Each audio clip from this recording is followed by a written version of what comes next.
Janata party పట్టణ శాఖ తరఫున అధ్యక్షులు నాగుల శ్రీనివాస్ అలాగే మా యొక్క సభ్యులు వాళ్ళందరి తరఫున ఈ వస్త్ర సంక్షోభం అంటే పవర్లూమ్ పరిశ్రమ ఎదుర్కొన్నటువంటి సంక్షోభం నుంచి బయటపడాలన్నటువంటి ఏకైక సూత్రంతో దానికి అన్నిటికీ ఏకైక మార్గం ఈ పరిశ్రమ బాగుపడాలంటే ఉచిత విద్యుత్తు రైతులకు ఇచ్చిన మాదిరిగానే.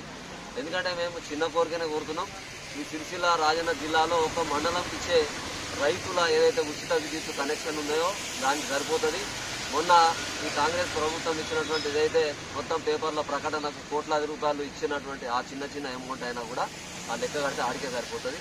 కాబట్టి వెంబడే ఈ పరిశ్రమ నిలదొక్కుకోవడానికి జవసత్వాలు రావడానికి అంపశయం ఉన్నటువంటి పూర్తి క్షీణించిపోయి దాదాపు 20,000 మొగలు ఉంటే దానికెళ్ళి 8,000 మొగ్గాలు తూకం కింద పలగొట్టి ఆ స్క్రాప్ కింద అమ్ముతున్నటువంటి తరుణంలో ఏకైక మార్గం ఉచిత విద్యుత్.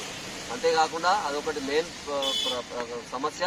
అంతేకాకుండా ఇప్పుడు ఈ రాబోయే మాకు ఉన్నట్టు 350 కోట్ల బకాయిలన్నా ఇంకా రావాల్సిన బకాయిలు వెంబడే ఇవ్వాలి.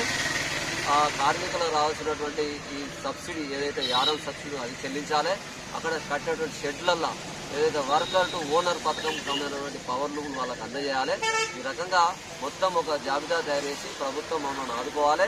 అంతేకాకుండా రాబోయే 22, 23, 24, 25 తారీఖులలో అఖిలపక్ష కమిటీ మొత్తం సిరిసిల్లలో వస్త్ర పరిశ్రమ యాజమాన్యము కార్మికులు ఆకాములు అందరూ కలిసి అక్కడ చేయబడే ధర్నా కావచ్చు, అసెంబ్లీ ముట్టడి కావచ్చు, భారతీయ జనతా పార్టీ అందులో మేము కూడా పారిశ్రామిక వర్గాలే కాబట్టి అందరం కలిసికట్టుగా ఆ యొక్క కార్యక్రమ ప్రణాళికకు పూర్తి మద్దతు ప్రకటిస్తాం.